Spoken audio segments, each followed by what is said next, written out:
د کابل ښار د دهمزنګ او کوټه سنګي د نوي سړک جوړېدو لومړني کارونه روان دي.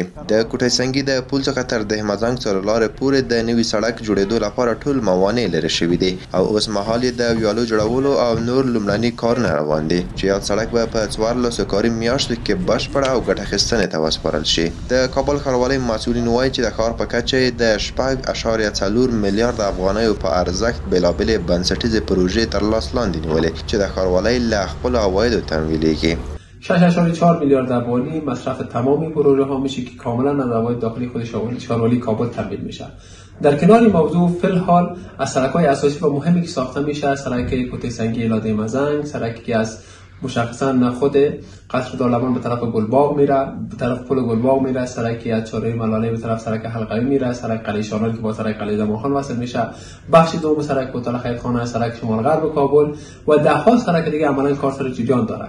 اکثریت این پروژه است که یا تا پایان سال تکمیل میشه و یا هم بخش اولش در امسال ان شاء الله تکمیل میشه. مثل سړک هتل بخش دومش که در حدود 20 ماه زمان میگیره، یا سړک میدان هوایی گمرک و یا هم سړک مشخص دیگه که ما از طرف قصبه به طرف چاره شهید میاییم.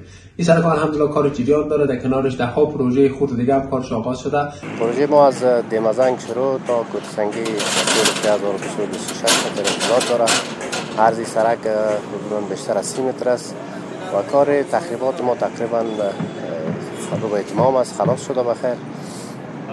دیگه فعلا کار کندنکاری بستر سړک ما و کار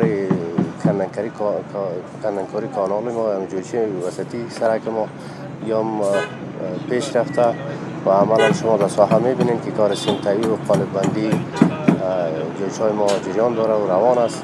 په دغه بنسټیزه پروژه کې ګڼ شمېر ځوانانو ته کاري فرصتونه برابر شوي چې له یوه لوري د خپلو کورنیو اقتصادي اړتیاوې پوره کوي او له بل لوري د هېواد د ابادۍ لپاره کار کوي.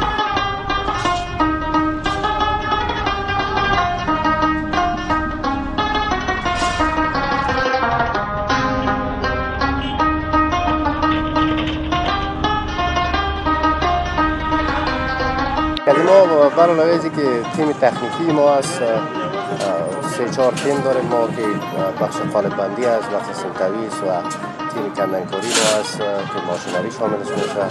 یعنی تیم هاست که در تیم ما 20 تا 25 نفر کار میکنن. در جمع در کل تقریبا 60-70 نفر تا 75 نفر در پروژه ما مسئول کار هستند.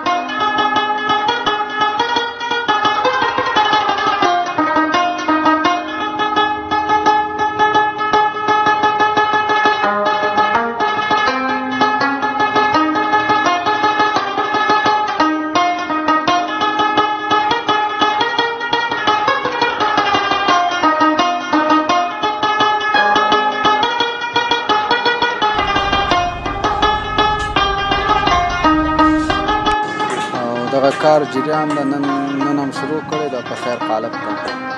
کار روان ده ان شاء الله، کار ښه په تیزۍ روان ده، کارګر هم ښه پریمان دي، مشکل نشته ده، کار ښه په چټکه روان ده. والله موږ خو ډېر خوشحاله یو چې دغه شی کارونه پیدا سي، ځوانان په کار سي او دولت نه همدا تقاضا لرو چې ځوانان ته کار برابر کړي او موږ خو ډېر خوشحاله یو دولت نه دغه شی کارونه برابر کړي د ځوانانو.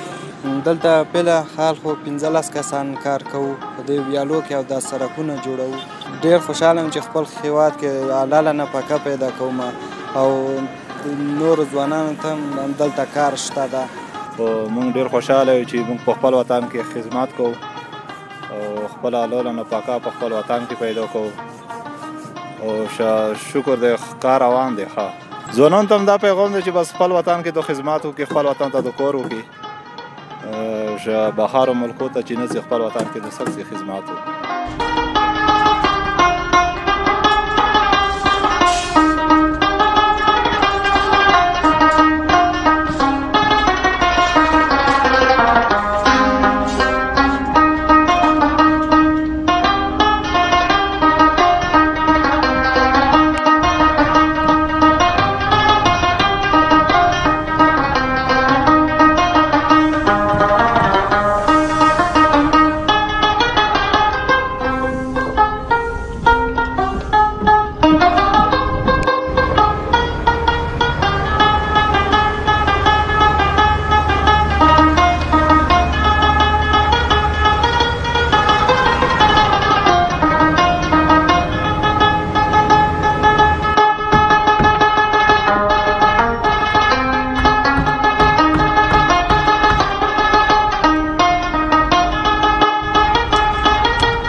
ښاریان د ښاروالۍ له نویو او رغنده فعالیتونو خوښي څرګندوي. وایي چې د اسلامي امارت له لوري د ښار په بېلابېلو برخو کې د آبادۍ او پرمختګ کارونه پیل شوي.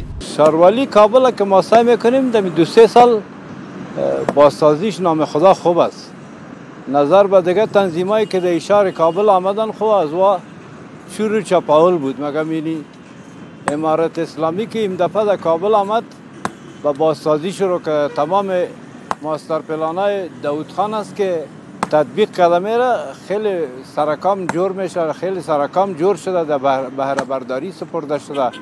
ما خیلی از کارهای شهروالی خیلی خوش هستیم، ما خوش میشیم که سرک جور شده. هرچی که سرک جور شده برای همشهری‌ها خوب است، برای رابندی خوب است، برای تمام باشنده‌های از شهر خوب است، بالاخره برای کل وطن ما و شما خوب است که هرچی چرا نفوذ در اینجا زیاد است، هرچی که نفوذ زیاد باشه برای نفوذ زیاد سرک زیاد هم ضرور است، به خاطر که یک مریضی پیدا میشه، یک جوری و ناجوری پیدا میشه. باید که هر کس به وقت و زمانش یک مریض در شفاخانه برسه، یک آدم کار ضرور می داشته باشه، در مده و مقصد خود باید برسه.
سرک خو از پل هوایی کوت سنگی شروع شده و دیگه ختم ازی میره در سر زیرزمینی میره که یک چیز ازی زیادتر ازی چپه شده و در قسمت چهارراهی دیمزنگ و نموجه خود ریاست ترافیک است و نموجه دیگه فعلا سرک معطل است که تا ریاست ترافیک کابل برای خود یا جای جور کنه یا در یک تعمیر کرایی بره. بعد از اون طرف هم چپه شده، یعنی می سرک وصل شده برای تا زیرزمینی را. اگه جور شده همی ازدحامی که از کوت سنگی تا چیز است تا سر زیرزمینی است، یعنی می ازدحام خیلی گم میشه. ای تو فکر کو که دو سرک است، دو سرک دیگه هم در پالوی ازی جور میشه، دیگه ازدحام 100% گم میشه فعلا. یعنی یک سهولت کلان است وقتی که نمی سرک بخیر جور شود.